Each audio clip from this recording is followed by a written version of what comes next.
I even feel like I'm rambling on all over the place. But one thing I've noticed with all these little fires, Mm-hmm. personal fires, to use that metaphor, with my practice, I've noticed I'm becoming really disillusioned.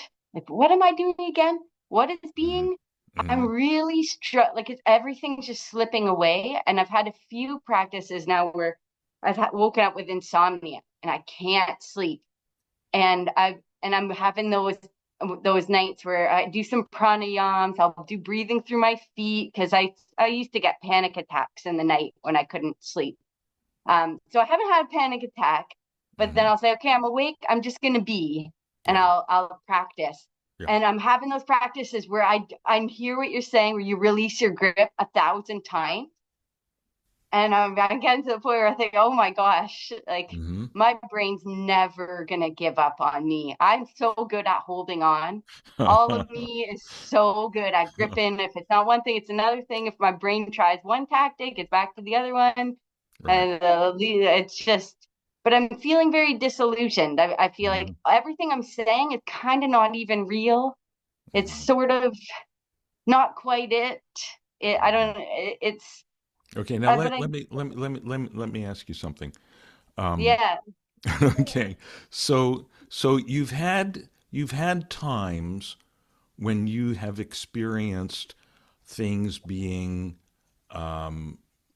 more even and calm and enjoyable and kind of deeply okay. You've had some times like that in your life. Is that right? You've had, Yeah, yeah. I think deeply okay is maybe a little bit of a stretch. Okay, then shallowly, But I just say, how about shallowly okay, superficially yeah, okay? shallowly okay, joyful definitely. I've had times where I'm very joyful and feeling like I can flow with things. Good, good. Yeah, Okay, yeah. okay. So you have experienced being joyful, being in the flow. Hmm. Okay, okay. Hmm. Also, you have experienced being frustrated and being sleep deprived and having panic attacks. Hmm. Okay, now the you that has experienced the joyfulness and the you that has experienced the panic and frustration, are those two different yous or are they the same you? They're the same. They're the same. They're the Hmm. same. And what color is that you? Does it have a color? No, No. Does it have a size or a shape? no. Good. I like what you're doing because I see you're really looking. You're really looking to your own experience. And I hope everyone is doing that. So, no color, no size, no shape. Does it have a gender or a nationality? No, No, no. Does it have any texture?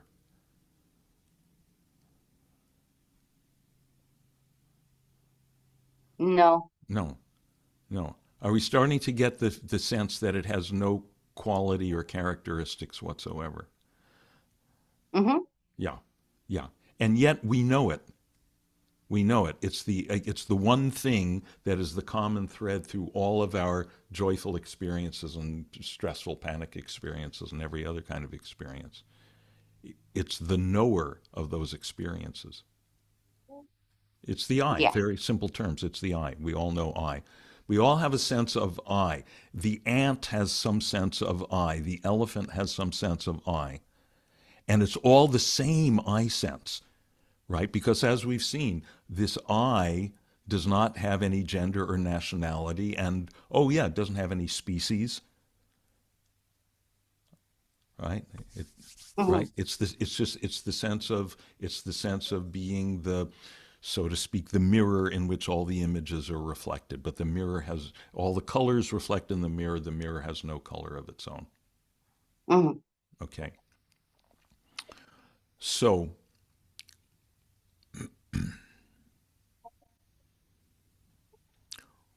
what people generally want from to get what they want life to give them and what they want meditation to give them is I want to have the joyful experiences all the time. Okay. But it doesn't work that way. Mhm. Okay. Fortunately, it also doesn't work that way that we have the stress panic experiences all the time, right? The nature of Right. that stuff is to change. The nature of that stuff is to change. There's only one thing whose nature is to not change, which is not a thing, and that is the I. The I that is there as the silent witness to the panic attack, and the I that is there as the silent witness to the joy is the same featureless and therefore boundless I. Okay, and what we're doing in meditation is not we're not looking for joy, Hmm. right? We're not even looking for panic to go away. Hmm. We're looking for we're settling back and not even looking, which implies, okay, now I got to walk around, but settling back because we always know it's right here. Even if we're in confusion, what the hell is this I thing that the guy's talking about? It's right here, the one that's experiencing that confusion. Hmm. Same one, same one. So the thing is just being in that, settling back in that, and knowing whatever else is going on is going on, is going on, is going on, is going on. And that's the thing that saves us. That's the thing that saves our life. And now, just incidentally, it turns out that the more we settle back into this I, which is completely just the neutral observer of joy as well as panic, the more we do that, the more it tends, I'm saying this very carefully, the more it tends to happen that things like panic attack and so forth evaporate. But Hmm. that's a side effect. Okay, we're going to be really clear about that. If that happens, that's great. That's gravy. But that's a side effect. That's a secondary thing. Right. You see So what I, I'm saying? I don't Yeah. know when you're talking, I'm like, see, Cal, like you're doing it right. You're being in the right, like everything's fine. You don't need to be disillusioned or like that. You're conscious of feeling or experiencing disillusionment. That's it. That's where Yes. you're Yes. you're at in Yes. that moment. Who So are you can who? sit there and feel confused, and that's perfect Yeah. to be disillusioned right now. Just be with confusion. That's all. Just be with disillusion. Just be with Right. Okay. disillusion. Yeah. Great. Okay, so I'll just keep doing that. But by the way, let's look at this word disillusionment.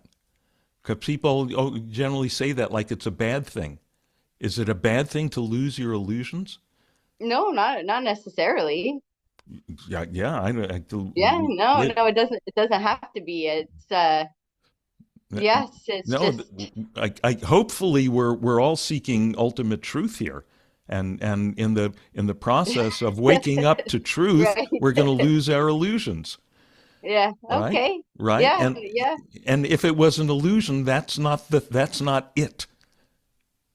If it's an Oh, illusion, yeah, yeah. True. yeah, yeah. Yeah, It was some model of it that we had that was limited, and maybe we got some mileage out of that was pretty good and helped us out for a while. Some intellectual model of it, of truth, of the thing, some emotional model, intellectual model, lifestyle model, something that worked for us up to a point, but now we're growing past it. So we have to burst out of that. We have to drop that illusion.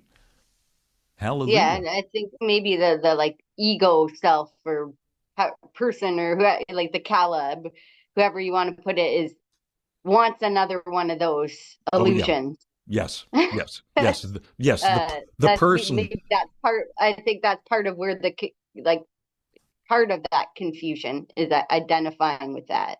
Oh yeah. Oh. It's all from identifying with that. That's right. That's right. Because Mhm. because because the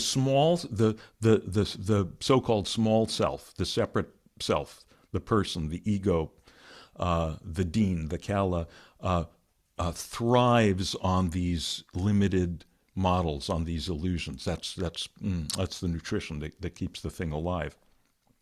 Hmm. And when those get cast aside because now, oh, we had some greater, clearer opening up, then that gets cast aside. And now, in the next moment, the small self, the person, will try to build a new model around this new, more expansive awakening, Mm, mm, right? hmm. So, which is fine, which is fine. So just know that, just Hmm. know that, and then we don't have to be caught in it, or we don't have to be 100% caught in it. Hmm. Hmm.